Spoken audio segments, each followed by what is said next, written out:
അധ്യായം 17. സ്വർഗത്തിൽ യുദ്ധം.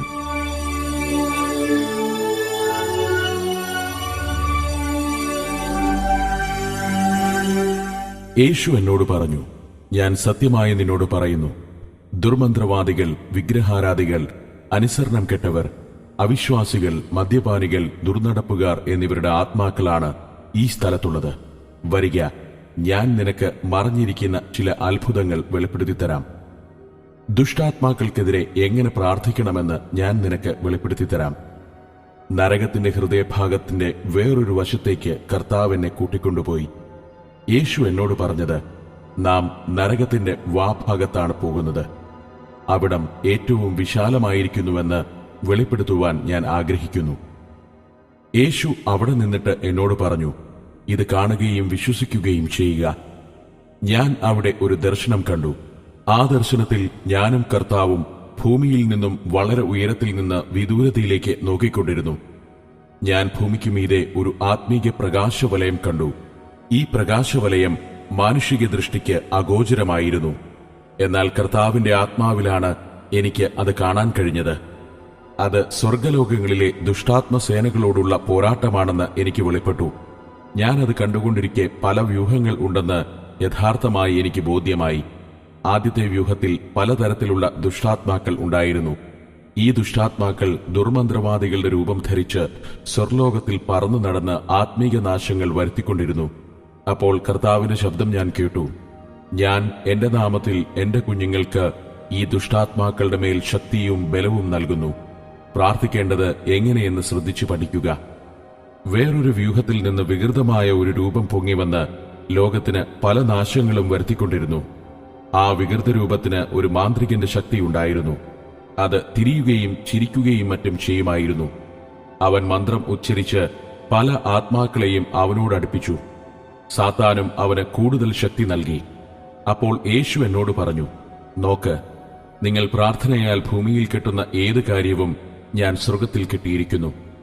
ലോകത്തിന്റെ അവസാന നാളുകളിൽ ഭക്തന്മാരുടെ പ്രാർത്ഥനയ്ക്ക് ശക്തി ലഭിക്കുവാൻ സാത്താനെ ബന്ധിച്ചിരിക്കണം. വേറൊരു വ്യൂഹത്തിൽ നിന്നും വേറൊരു തരം മന്ത്രവാദി പൊങ്ങിവന്ന് കൽപ്പനകൾ കൊടുക്കുവാൻ തുടങ്ങി. അവന്റെ ആജ്ഞയാൽ തീയും മഴയും ഭൂമിയിൽ പൊഴിയുവാൻ തുടങ്ങി. അവൻ പല ചതിപ്രയോഗങ്ങളും ഉപായങ്ങളും പ്രവർത്തിച്ച് ജനങ്ങളെ ലോകത്തിൽ വഞ്ചിക്കുവാൻ തുടങ്ങി. അവനോടുകൂടെ വേറെ 2 ദുഷ്ടാത്മാക്കളും ഉയരത്തിൽ ചേരുന്നതായി ഞാൻ ദർശനത്തിൽ കണ്ടു. ഇവരെല്ലാം സ്വർഗലോകത്തെ ദുഷ്ടാത്മസേനകളാണ്. മേൽപ്പറഞ്ഞ ദുഷ്ടാത്മസേനകൾ അവരുടെ ശക്തിയെ ഒരു സ്ഥലത്ത് ഒന്നിച്ചുകൂടിയ ദുർമന്ത്രവാദികൾക്ക് കൊടുത്തു. ദുഷ്പ്രവർത്തികൾ ചെയ്യുന്നതിനുള്ള ശക്തി ഈ മന്ത്രവാദികൾക്ക് കിട്ടി. ഈ മന്ത്രവാദികൾക്ക് യഥേഷ്ടം എന്തു ദോഷപ്രവൃത്തികളും ചെയ്യുവാനുള്ള ശക്തി ഈ ദുഷ്ടാത്മാക്കൾ കൊടുത്തു. യേശു എന്നോട് പറഞ്ഞു, സൂക്ഷിക്കുക, പരിശുദ്ധാത്മാവ് വലിയ സത്യം നിനക്ക് വെളിപ്പെടുത്തി തരികയാണ്. ദർശനത്തിൽ ലോകത്തിൽ ഭയാനകമായ സംഭവങ്ങൾ ഉണ്ടാകുന്നത് ഞാൻ കണ്ടു. പാപങ്ങളും അക്രമങ്ങളും സകല ദോഷങ്ങളും പെരുകുന്നതായി ഞാൻ കണ്ടു. എങ്ങനെയെന്നാൽ മനുഷ്യർ തമ്മിൽ ഉപദ്രവിക്കുവാനും മോഷ്ടിക്കുവാനും ജഡീക മോഹങ്ങൾക്ക് അടിമകളാകുവാനും പരദൂഷണങ്ങൾ പറയുവാനും അങ്ങനെ എല്ലാവിധ പാവപ്രവൃത്തികളും അതിന്റെ പൂർണ്ണരൂപത്തിൽ പ്രത്യക്ഷപ്പെട്ടു. ഞാൻ കർത്താവിനോട്, ഇത് കാണുന്നത് വളരെ പരിതാപകരമാണെന്ന് പറഞ്ഞു. കർത്താവ് എന്നോട് പറഞ്ഞത്, എന്റെ നാമത്തിൽ ഈ ദുഷ്ടപ്രവൃത്തികൾ നീങ്ങിപ്പോകും. ദൈവത്തിന്റെ സർവായുധവർഗം ധരിക്കുന്നവർക്ക് ഇതിനെ ഒന്നും ഭയപ്പെടേണ്ട കാര്യമില്ല. അവർക്ക് ദുർദിവസങ്ങളിൽ നിൽക്കുവാനുള്ള കഴിവും സമാധാനവും ഉണ്ടായിരിക്കും. ഈ ദുഷ്ടാത്മാക്കളുടെ പ്രവർത്തനം വർദ്ധിച്ചപ്പോൾ ദൈവത്തിന്റെ കുഞ്ഞുങ്ങൾ ലോകത്തിൽ അവിടെയായിരുന്ന് പ്രാർത്ഥിക്കുവാൻ ആരംഭിച്ചു. അവർ കർത്താവായ യേശുവിന്റെ നാമത്തിൽ വിശ്വാസത്തോടെ പ്രാർത്ഥിച്ചു. അപ്പോൾ പ്രാർത്ഥനയുടെ ശക്തിയാലും ദൈവത്തിന്റെ വചനത്തിന്റെ ശക്തിയാലും ഈ ദുഷ്ടാത്മാക്കളുടെ ശക്തി താറുമാറായി. വിശ്വാസത്തിൽ ക്ഷീണിച്ചിരുന്നവർ ശക്തിപ്പെടുകയും ചെയ്തു. ദൈവമക്കളുടെ ഏകാഗ്രതയോടും ഒരുമനപ്പെട്ടുമുള്ള പ്രാർത്ഥനയുടെ ശക്തിയാൽ ദൈവത്തിന്റെ വിശുദ്ധ ദൂതന്മാർ സ്വർഗത്തിൽ നിന്നും ഇറങ്ങി ദുഷ്ടാത്മസേനയോട് യുദ്ധം ചെയ്ത് അവരെ തോൽപ്പിച്ചു.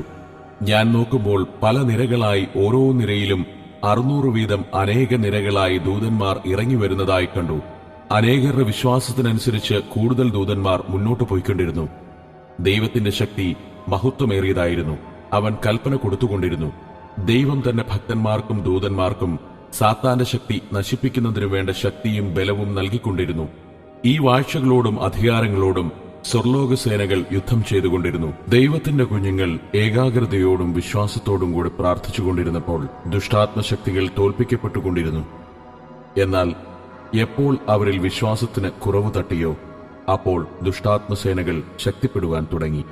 എന്റെ കുഞ്ഞുങ്ങൾ എന്നെ പൂർണ്ണമായി വിശ്വസിക്കുകയും അനുസരിക്കുകയും ചെയ്യുന്നതുപോലെ തമ്മിൽ തമ്മിൽ സ്നേഹിക്കുകയും ഒന്നായിരിക്കുകയും ചെയ്യുമ്പോൾ എല്ലാ കാര്യങ്ങളും ദൈവത്തിന്റെ കാൽച്ചുവട്ടിൽ ഭദ്രമായിരിക്കും. യേശു പറഞ്ഞു, അതുപോലെ സ്വർഗത്തിലും ഭൂമിയിലുമുള്ള സകല അധികാരങ്ങളും ദൈവത്താൽ നിയന്ത്രിക്കപ്പെടുന്നു എന്ന് നാം വിശ്വസിച്ചാൽ നാം നമ്മുടെ ശത്രുക്കളുടെ മേൽ ജയം പ്രാപിക്കും. ദൈവമക്കളുടെ സ്തുതിയും സ്തോത്രവും പ്രാർത്ഥനയും ഭൂമിയിൽ നിന്നും ദൈവസന്നിധിയിലേക്ക് ചെന്നപ്പോൾ ദുഷ്ടാത്മശക്തികൾ പൂർണ്ണശക്തിയോടുകൂടിയുള്ള പ്രാർത്ഥനയാൽ താറുമാറായി. വിശുദ്ധന്മാർ വിജയശ്രീലാളിതരായി.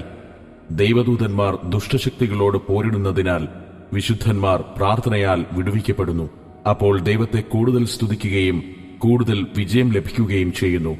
എന്നാൽ പ്രാർത്ഥനയ്ക്ക് ചിലപ്പോൾ മറുപടി താമസിക്കുമ്പോൾ ചില ദൈവമക്കളുടെ അവിശ്വാസം മൂലം സാത്താൻ ജയം പ്രാപിക്കാൻ തുടങ്ങി.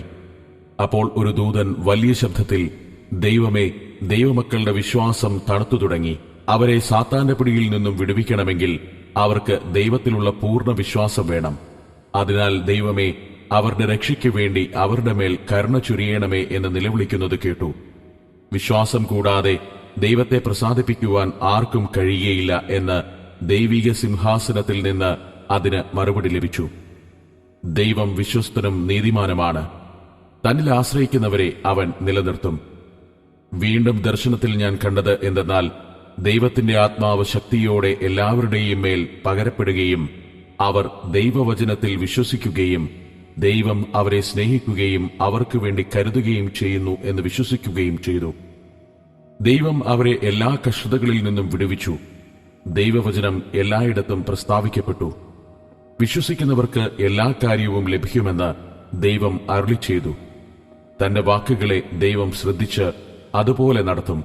നിങ്ങൾ നിങ്ങളുടെ ഭാഗം ക്രമീകരിക്കുമ്പോൾ ഞാൻ എന്റെ ഭാഗം ക്രമപ്പെടുത്തുമെന്ന് ദൈവം അരുളിച്ചെയ്തു. ദൈവമക്കൾ സത്യത്തിനു വേണ്ടി നിലകൊള്ളുമ്പോൾ പെന്തക്കോസ്തു നാളിൽ നടക്കുന്നതുപോലെ അത്ഭുതമായ കാര്യങ്ങൾ ഭൂമിയിൽ സംഭവിക്കും. എന്നെ നോക്കി അപേക്ഷിപ്പീൻ, അത് നിങ്ങൾക്ക് ലഭിക്കും. ഞാൻ നിങ്ങളുടെ ദൈവവും നിങ്ങൾ എന്റെ ജനവുമാണ്. ഞാൻ നിങ്ങളെ നീതിയിലും സത്യത്തിലും പ്രാർത്ഥനയിലും വഴി നടത്തും. എല്ലാ ക്രിസ്ത്യാനികളും കൊച്ചുപൈതങ്ങളായി ജനിച്ചിരിക്കുന്നതായി ദർശനത്തിൽ ഞാൻ കണ്ടു. ദൈവദൂതന്മാർ അവരെ എല്ലാ വിപത്തിൽ നിന്നും കാക്കുന്നതിനായി ചുറ്റും നിൽക്കുന്നത് ഞാൻ കണ്ടു. ദൈവം തന്റെ ദൂതന്മാരാൽ അവർക്ക് വേണ്ടി എല്ലാ ദുഷ്ടസേനകളോടും പോരാടുന്നതും വിജയിക്കുന്നതും കണ്ടു. പിന്നീട് ആ കൊച്ചുപൈതങ്ങൾ വളർന്ന് ദൈവത്തിന്റെ വേലയിൽ ജാഗ്രതയോടും സന്തോഷത്തോടും പ്രവർത്തിക്കുന്നതായി കണ്ടു. അവർ ദൈവത്തെ പൂർണ്ണമായി വിശ്വസിക്കുകയും സ്നേഹിക്കുകയും സേവിക്കുകയും ചെയ്തിരുന്നു. ദൈവദൂതന്മാരും ദൈവത്തിന്റെ വചനവും ചേർന്ന് ദുഷ്ടശക്തികളെ ലോകത്തിൽ നിന്നും നശിപ്പിച്ചുകൊണ്ടിരുന്നു. ലോകത്തിൽ സമാധാനവും ശാന്തിയും നിറയുകയും എല്ലാം ദൈവത്തിന്റെ കാൽ കീഴിൽ ഭദ്രമായിരിക്കുകയും ചെയ്തതായി ഞാൻ ദർശനത്തിൽ കണ്ടു.